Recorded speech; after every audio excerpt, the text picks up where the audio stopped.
प्रिय दोस्तों, आज मैं आपसे एक ऐसे विषय पर बात करना चाहता हूं जो हमारी जिंदगी का सबसे महत्वपूर्ण हिस्सा है, और वह है खुशी। हम सब अपनी अपनी जिंदगियों में हर दिन किसी न किसी चीज की तलाश में रहते हैं। पैसा, शोहरत, सफलता, प्यार, सम्मान। लेकिन इन सब के पीछे हमारी एक ही इच्छा होती है, और वह है खुश रहना। लेकिन क्या आपने कभी सोचा है कि हम खुश क्यों नहीं रहते? क्यों हमेशा किसी न किसी चीज की कमी महसूस होती है, चाहे हमारे पास कितना भी हो? इसका जवाब बहुत सरल है। हम खुशी को गलत जगह ढूंढते हैं। हम सोचते हैं कि खुशी बाहर की चीजों से मिलती है, धन, संपत्ति, बड़ी नौकरी, बड़ा घर। लेकिन सच्चाई यह है कि खुशी हमारे भीतर होती है, और इसे हमें खुद में ढूंढना पड़ता है। तो आइए एक कहानी के माध्यम से समझते हैं खुश कैसे रहे। इससे पहले आप कहानी में खो जाए, वीडियो को लाइक करके चैनल को सब्सक्राइब जरूर कर लें। चलिए शुरू करते हैं। बहुत समय पहले की बात है। हिमालय की घाटियों में बसे एक छोटे से गांव में गिरीश नाम का एक व्यक्ति रहता था। गिरीश के बारे में गांव वाले कहते थे कि वह हमेशा उदास और चिंतित रहता था। उसकी आंखों में चिंता और चेहरे पर उदासी की लकीरें हमेशा बनी रहती। उसे कभी कोई संतोष नहीं था, और वह अपनी जिंदगी से कभी खुश नहीं दिखता था। गिरीश का काम ठीक चल रहा था, परिवार भी सुखी था, और उसे ज्यादा समस्याओं का सामना भी नहीं करना पड़ता था। फिर भी उसे हमेशा ऐसा लगता था कि उसकी जिंदगी में कुछ कमी है। वह दिन रात इसी सोच में डूबा रहता कि आखिर उसकी जिंदगी में ऐसी क्या कमी है जो उसे खुश नहीं रहने देती। गांव के लोग उसे सलाह देते थे, गिरीश, तुम अपना मन शांत रखो और भगवान का शुक्रिया अदा करो। तुम्हारे पास सब कुछ है, फिर भी तुम चिंता करते हो। लेकिन गिरीश को कोई भी बात समझ नहीं आती थी। उसे हमेशा किसी न किसी चीज की कमी महसूस होती थी। एक दिन गांव में एक वृद्ध संत आए, जिनके बारे में कहा जाता था कि वे बहुत ज्ञानी और संतुलित व्यक्ति थे। लोग उनकी बातों से प्रेरणा पाते थे और उनमें आस्था रखते थे। जब गिरीश ने उनके बारे में सुना तो उसने सोचा कि शायद ये संत उसकी परेशानी का हल बता सकते हैं। गिरीश संत के पास गया और अपनी चिंता उनके सामने रखी। उसने कहा, महात्मा जी, मेरे पास सब कुछ है, लेकिन फिर भी मैं खुश नहीं हूं। मुझे हमेशा ऐसा लगता है कि मेरी जिंदगी में कुछ कमी है जो मुझे चैन से नहीं जीने देती।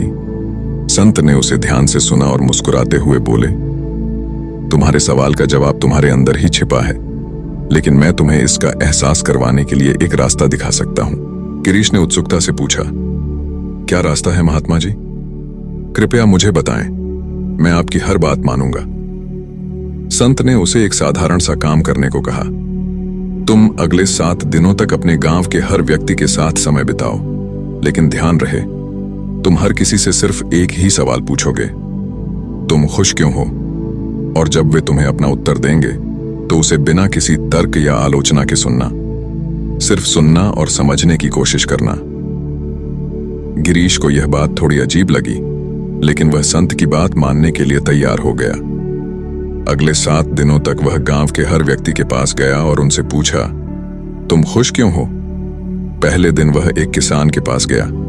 किसान अपने खेतों में काम कर रहा था। गिरीश ने उससे पूछा, तुम खुश क्यों हो? किसान ने हंसते हुए जवाब दिया, मैं खुश हूं क्योंकि मेरे पास काम है। मैं अपनी मेहनत से फसल उगाता हूं और अपने परिवार का पेट भरता हूं। बस यही मेरी खुशी है। दूसरे दिन गिरीश गांव की एक बुजुर्ग महिला से मिला। उसने वही सवाल दोहराया, तुम खुश क्यों हो? बुजुर्ग महिला ने मुस्कुराते हुए कहा, मैं खुश हूं क्योंकि मैंने अपने जीवन में बहुत कुछ देखा है। मेरे बच्चे आज खुशहाल हैं और मुझे इस बात की संतुष्टि है कि मैंने उन्हें सही तरीके से पाला है। हर दिन गिरीश किसी न किसी से मिलता और उनसे उनके खुशी का राज पूछता। सभी ने अलग अलग जवाब दिए, लेकिन एक बात सब में समान थी। हर किसी ने अपनी खुशी की वजह अपने अंदर ढूंढी, न कि बाहर की चीजों में। कोई अपने काम से खुश था तो कोई अपने परिवार से। कोई छोटी छोटी बातों में खुशी ढूंढता था तो कोई जीवन के बड़े अनुभवों में। 7वें दिन गिरीश ने महसूस किया कि उसने इतने दिनों में बहुत कुछ सीखा है। वह संत के पास वापस गया और कहा, महात्मा जी, अब मुझे समझ में आया कि लोग क्यों खुश रहते हैं। वे अपनी खुशी बाहर की चीजों में नहीं बल्कि अपने अंदर और अपने अनुभवों में ढूंढते हैं।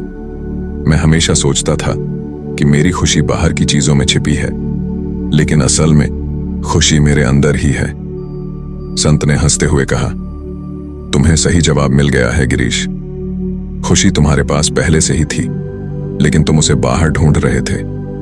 याद रखना, खुशी कोई स्थायी गंतव्य नहीं है, बल्कि यह एक यात्रा है। हमें इसे अपने जीवन की हर छोटी बड़ी चीजों में ढूंढना होता है। जीवन में दुख और परेशानियां भी आती हैं, लेकिन हमें खुश रहना सीखना होगा। खुश रहना एक कला है और इसे हमें खुद ही सीखना पड़ता है। गिरीश अब बदल चुका था। वह अब अपने जीवन के हर पल को जीने लगा, छोटी छोटी बातों में खुशी ढूंढने लगा। उसे अब समझ में आ गया था कि खुशी पाने के लिए किसी बड़े कारण की जरूरत नहीं होती। जीवन में संतोष और आभार महसूस करना ही असली खुशी है। उसने अब अपनी चिंताओं को पीछे छोड़ दिया और एक नई दिशा में कदम बढ़ाया। अब वह हर दिन खुश रहने की कोशिश करता और गांव के अन्य लोगों को भी खुश रहने का संदेश देता। धीरे धीरे उसका जीवन पूरी तरह से बदल गया और वह समझ गया कि खुश रहना एक निर्णय है जो हमें हर दिन लेना होता है। इस तरह गिरीश ने अपनी जिंदगी में खुश रहना सीख लिया और उसकी यह यात्रा दूसरों के लिए भी प्रेरणा बन गई। उम्मीद करता हूं दोस्तों, ये कहानी से आपको कुछ सीखने को मिला होगा। अगर वीडियो अच्छा लगा हो तो वीडियो को लाइक करके चैनल को सब्सक्राइब जरूर कर लें। मिलते हैं अगले कहानी में, तब तक के लिए अपना ख्याल रखिए। धन्यवाद।